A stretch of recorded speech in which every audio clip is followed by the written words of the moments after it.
Bismillahirrahmanirrahim. Assalamualaikum warahmatullahi wabarakatuh. Saya Nur Amira binti Zaruddin bersama dua orang rakan, Sharifah Nur Amalina binti Syekh Suhur dan Nur Thayyibah binti Omar, akan membentangkan kertas kerja yang bertajuk Analisis Kes Perkahwinan yang Menyalahi Enakmen Undang-Undang Keluarga Islam. Apabila dikatakan perkahwinan itu mestilah selari dengan syariat, maka ia juga termasuk dalam bidang kuasa pejabat agama, khususnya Jabatan Pentadbiran Syariah bahagian nikah, cerai dan rujuk ataupun kita panggil sebagai NCR, untuk memantau dan mengurus hal ehwal yang berkaitan dengan urusan perkahwinan, perceraian dan rujuk menurut peruntukan undang-undang yang sedia ada. Tapi kalau kita tengok realiti masyarakat pada hari ini, masih ramai sebenarnya yang memilih bernikah secara fast track, mengenepikan ataupun membelakangkan prosedur dan melaksanakan perkahwinan tanpa kebenaran pendaftar NCR tadi dan menyalahi enakmen Undang-Undang Keluarga Islam. Di setengah-setengah pasangan ni, mereka mengatakan bahawa asalkan perkahwinan itu menepati hukum syara, maka pasangan tersebut beranggapan bahawa perkahwinan mereka adalah sah dan tidak perlu untuk mendaftarkan di pejabat agama. Perkahwinan tanpa kebenaran ni secara umumnya boleh dikategorikan kepada dua jenis, iaitu yang pertama, perkahwinan tanpa kebenaran pendaftar nikah, cerai dan rujuk bagi pasangan yang bujang, dan kategori yang kedua pula adalah perkahwinan tanpa kebenaran mahkamah syariah yang melibatkan perkahwinan poligami, perkahwinan bawah umur, perkahwinan janda berhias dan juga perkahwinan yang menggunakan wali raja ataupun wali hakim. Perkahwinan ini dianggap sebagai perkahwinan yang tidak mengikut prosedur dan boleh berlaku sama ada di dalam negeri ataupun di luar negara. Perkahwinan tanpa kebenaran ni diistilahkan sebagai nikah sindiket ataupun kahwin lari. Seterusnya, melihat kepada kajian kes.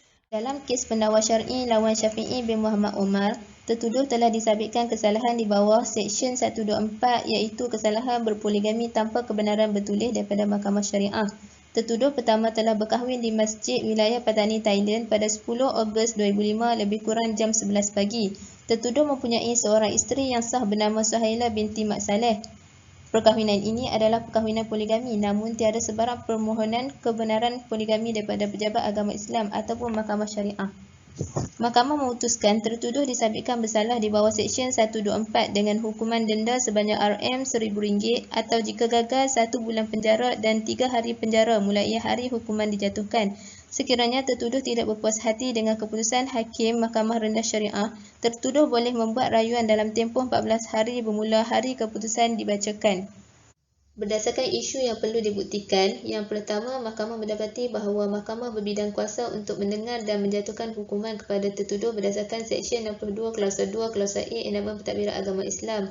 Yang kedua, mahkamah berpuas hati dengan pertuduhan yang dikemukakan dan pengakuan bersalah tertuduh sebagaimana kehendak Seksyen 17 Enakmen Keterangan Mahkamah Syariah dan Seksyen 96 Klausa B Enakmen Tatacara Jenayah Syariah.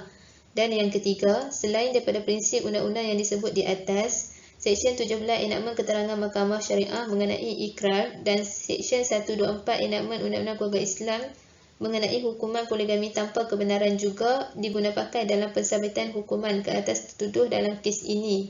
Seterusnya, dalam kes pendakwa syar'i lawan Mukhtar bin Radin dan yang lain, tertuduh ialah Mukhtar telah disabitkan kesalahan di bawah Seksyen 124 dan Seksyen 134 Enakmen Undang-Undang Keluarga Islam. Mukhtar telah berkahwin dengan Zizi Izzeti di rumah yang beralamat nombor 12 Jalan TC 2B/3 Cemerlang Had 53100 Taman Melati, Selangor pada 16 Disember 2009 lebih kurang jam 8.50 malam. Tertuduh mempunyai seorang isteri yang sah bernama Puan Nur Asidah Alimuddin yang dinikahinya pada 24 Ogos 1991 di Sabah. Perkahwinan ini adalah perkahwinan poligami, namun tiada sebarang permohonan kebenaran poligami daripada pejabat agama Islam ataupun Mahkamah Syariah. Perkahwinan Mukhtar bersama Zizi Izzeti dilangsungkan dengan berwalikan abang kandungnya sendiri dan dua orang saksi pernikahan mereka adalah abang dan adik kepada Zizi Izzeti. Saksi-saksi lain yang terlibat dalam pernikahan ini ialah rakan kepada Mukhtar bin Radin. Mahkamah telah memutuskan tertuduh pertama disabitkan bersalah di bawah Seksyen 124 dan Seksyen 134 dengan hukuman penjara selama 1 bulan. Manakala tertuduh-tertuduh yang lain bersubhat di dalam kes ini, mereka dikenakan hukuman denda maksimum RM1000 atau 6 bulan penjara. Tertuduh pertama dan kedua juga disabitkan bersalah di bawah Seksyen 40 Klausul 2 Enakmen Undang-Undang Keluarga Islam dengan hukuman denda maksimum sebanyak RM1000 atau penjara 1 bulan jika gagal membayar denda pada hari keputusan dijatuhkan. Namun tertuduh pertama Mohtar telah membuat rayuan ke Mahkamah Tinggi Syariah Selangor bagi hukuman penjara 1 bulan yang telah dikenakan oleh mahkamah ini. Berdasarkan isu yang perlu dibuktikan, mahkamah berpuas hati dengan pengakuan salah kesemua tertuduh dan hukuman disabitkan setelah mendengar pengakuan bersalah tertuduh sebagaimana yang dikehendaki oleh Seksyen 17 Enakmen Keterangan Mahkamah Syariah. Dalam rayuan mitigasi, tertuduh menyatakan ia merupakan kesalahan kali pertama dan pernikahan yang dijalankan berkemungkinan sah mengikut hukum syarak dan memenuhi rukun nikah. Walaupun pernikahan ini sah, tetapi ianya hendaklah dilihat dari dua sudut, iaitu sah mengikut hukum syarak dan undang-undang. Walau bagaimanapun, tertuduh masih berpeluang kemukakan rayuan di mahkamah yang lebih tinggi. Kes yang ketiga adalah kes Azhar bin Matnor lawan Wati binti Kamuli. Fakta kes, Azhar bin Matnor adalah pemohon satu dalam kes ini dan bermastautin di negeri Selangor, manakala Wati binti Kamuli adalah pemohon dua, seorang warga negara Indonesia dan beralamat tempat tinggal yang sama dengan pemohon satu. Pemohon satu dan pemohon dua mendakwa telah bernikah pada 3 Februari 2006 di Bonjol, Pasaman, Sumatera Barat, Indonesia, dan pada 9 Disember 2011, pemohon 1 dan pemohon 2 telah memfailkan permohonan pendaftaran pernikahan poligami bagi mengesahkan pernikahan mereka dan mendapatkan kebenaran mendaftarkan pernikahan poligami tersebut. Ini merupakan pernikahan kali kedua bagi pemohon 1 dan kali pertama bagi pemohon 2. Keputusan Mahkamah Tinggi Syariah Selangor telah meluluskan permohonan P1 dan P2 berdasarkan subsection 23/2 Enakmen Undang-Undang Keluarga Islam Selangor 2003 dan mensabitkan pernikahan antara P1 dan P2 adalah sah dan mengikut hukum syarak.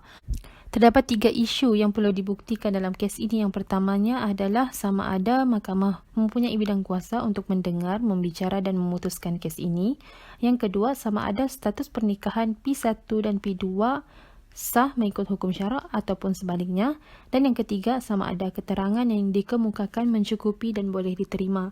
Ringkasan alasan penghakiman Mahkamah Tinggi Syariah di dalam kes ini mempunyai bidang kuasa mendengar dan memutuskan permohonan pendaftaran nikah poligami berdasarkan kuasa yang diberikan oleh Seksyen 61 Enakmen Pentadbiran Agama Islam Negeri Selangor 2003. Mahkamah juga berpuas hati bahawa semua keterangan yang diberikan di dalam kes ini mencukupi dan boleh diterima oleh mahkamah berdasarkan keterangan P1 dan P2 bersama lafaz sumpah syar'i serta keterangan saksi P1 di samping korinah-korinah yang telah dikemukakan. Seterusnya, kes keempat, Faizal bin Zainuddin dan Aliyah Agustina. Faizal bin Zainuddin, pemohon 1, bermastautin di negeri Selangor, manakala Aliyah Agustina, pemohon 2, warga negara Indonesia dan beralamat tempat tinggal yang sama dengan pemohon 1. Pemohon 1 dan pemohon 2 mendakwa mereka telah bernikah pada 22 April 2012 di Tanjung Bungin, Karangsari, Indonesia dan telah disahkan oleh Majlis Agama Islam Karawang, Indonesia. Ini merupakan pernikahan kali kedua bagi pemohon 1 dan kali pertama bagi pemohon 2. Pemohon 1 dan pemohon 2 telah memfailkan pengesahan pernikahan di Mahkamah Syariah pada 2 Mac 2013. Semasa perbicaraan bertarikh 15 April 2013, Hakim bicara telah mengarahkan pemohon-pemohon supaya mengesahkan dokumen pernikahan mereka di Kantor Urusan Agama di Indonesia atau di Kedutaan. Kemudian, pada 21 Mei 2013, Peguam Syar'i pemohon-pemohon yang baharu dilantik telah memaklumkan kepada mahkamah bahawa dokumen pernikahan tersebut adalah disahkan palsu. Namun, pemohon telah mendakwa bahawa pernikahan tersebut telah diwalikan oleh wali nasab, iaitu anak lelaki bapa saudara sebelah bapa seibu sebapa. Secara ringkasnya, mahkamah mensabitkan perkahwinan pemohon 1 dan pemohon 2 adalah sah menurut hukum syarak. Terdapat 3 isu yang perlu dibuktikan, iaitu sama ada mahkamah berbidang kuasa untuk mendengar, membicara dan memutuskan kes ini. Seterusnya, sama ada status pernikahan pemohon 1 dan pemohon 2 sah mengikut hukum syarak atau tidak. Dan yang terakhir, adakah keterangan yang dikemukakan mencukupi dan boleh diterima? Alasan-alasan penghakiman. Mahkamah berpuas hati bahawa mahkamah ini mempunyai bidang kuasa untuk mendengar dan memutuskan kes ini berdasarkan Seksyen 61-3-B Enakmen Keterangan Mahkamah Syariah Negeri Selangor Seksyen 23-1-2 dan Seksyen 4 Enakmen Undang-Undang Keluarga Islam Selangor. Mahkamah juga mensabitkan perkahwinan pemohon 1 dan pemohon 2 adalah sah menurut hukum syarak setelah mendengar keterangan pemohon 1 dan pemohon 2 bersama lafaz sumpah syar'i iaitu yamin mutammimah serta keterangan dua orang saksi lelaki di samping korinah-korinah yang dikemukakan dalam kes ini. Bagi kes yang kelima, Abdul Halim bin Mat Hashim dan Azila binti Ramli Elias Ismail. Abdul Halim adalah pemohon 1 dan bermastautin di negeri Selangor, manakala Azila adalah pemohon 2, berwarga negara Malaysia dan beralamat tempat tinggal yang sama dengan pemohon 1. Pemohon 1 dan pemohon 2 mendakwa telah bernikah pada 27 Mac 2005 di Gopeng Perak. Pemohon 1 telah mempunyai seorang isteri yang sah bernama Maizatul binti Marjuki dan dikurniakan 2 orang anak, manakala pemohon 1 dan pemohon 2 telah dikurniakan 3 orang anak. Perkahwinan pemohon 1 dan pemohon 2 diwalikan oleh wali hakim yang bernama Mustafa bin Jaafar dan 2 orang saksi lelaki yang bernama Abdul Ghani bin Ismail dan Muhammad Ani Mukmin bin Jelani. Pemohon-pemohon telah mempunyai surat pengesahan sijil perakuan nikah dari Pejabat Pentadbiran Agama Islam Kampung Gajah Perak, yang mana surat tersebut menyatakan bahawa surat pengakuan nikah pemohon-pemohon adalah palsu dan tidak pernah dikeluarkan oleh mana-mana penolong pendaftar syariah dalam daerah tersebut. Pada waktu pernikahan tersebut, pemohon-pemohon yakin bahawa pernikahan tersebut adalah sah di sisi hukum syarak dan mereka juga yakin bahawa anak-anak yang lahir hasil dari pernikahan tersebut boleh dinasabkan kepada pemohon 1. Oleh yang demikian, pemohon-pemohon telah membuat permohonan di mahkamah ini bagi mengesahkan pernikahan tersebut dan mensabitkan sah taraf anak-anak hasil dari pernikahan itu. Maka, Hakim Mahkamah Tinggi Syariah Selangor telah mensabitkan pernikahan pemohon 1 dan pemohon 2 pada 27 Mac 2005 itu adalah fasid dan tidak sah menurut hukum syarak. Mahkamah juga memerintahkan supaya pernikahan pemohon 1 dan pemohon 2 difarakkan mulai hari tersebut. Persetubuhan yang telah berlaku antara pemohon 1 dan pemohon 2 selepas pernikahan 27 Mac 2005 itu adalah persetubuhan syubhah, yakni wat'i syubhah. Walau bagaimanapun, mahkamah memerintahkan bahawa anak-anak pemohon 1 dan pemohon 2 boleh dinasabkan kepada pemohon 1 sebagai anak sah taraf. Maka mahkamah mensabitkan perkahwinan pemohon 1 dan pemohon 2 adalah fasid menurut hukum syarak dan diperintahkan supaya pernikahan pemohon 1 dan pemohon 2 difarakkan. Terdapat 3 isu yang perlu dibuktikan. Pertama, sama ada mahkamah berbidang kuasa untuk mendengar, membicara dan memutuskan kes ini. Kedua, sama ada status pernikahan pemohon 1 dan pemohon 2 pada 27 Mac 2005 di Gopeng Perak adalah sah di sisi hukum syarak. Dan yang ketiga, sama ada anak-anak hasil dari pernikahan antara pemohon 1 dan pemohon 2 boleh disabitkan nasab kepada pemohon 1.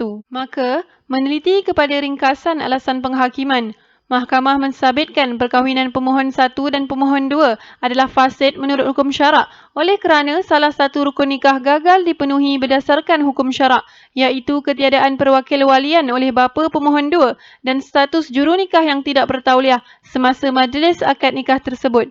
Mahkamah juga memerintahkan supaya pernikahan pemohon 1 dan pemohon 2 difarakkan setelah mendengar keterangan pemohon 1 dan pemohon 2 di samping korinah yang dikemukakan dalam kes ini. Konklusi, berdasarkan kepada kelima-lima kes yang telah dijelaskan di atas, ada beberapa isu yang perlu diteliti sebelum Mahkamah Syariah memberi penghakiman dan keputusan ke atas status perkahwinan tersebut, iaitu yang pertama, bidang kuasa mahkamah, yang kedua, sama ada pengakuan yang dibuat oleh tertuduh memenuhi rukun ikrar, yang ketiga, sama ada hukuman penjara ke atas tertuduh boleh diringankan, yang keempat, sama ada status perkahwinan pemohon sah menurut hukum syarak, yang kelima, keterangan yang dikemukakan oleh tertuduh, yang keenam, sama ada anak yang dilahirkan melalui perkahwinan fasik boleh dinasabkan kepada bapa sebagai anak sah taraf.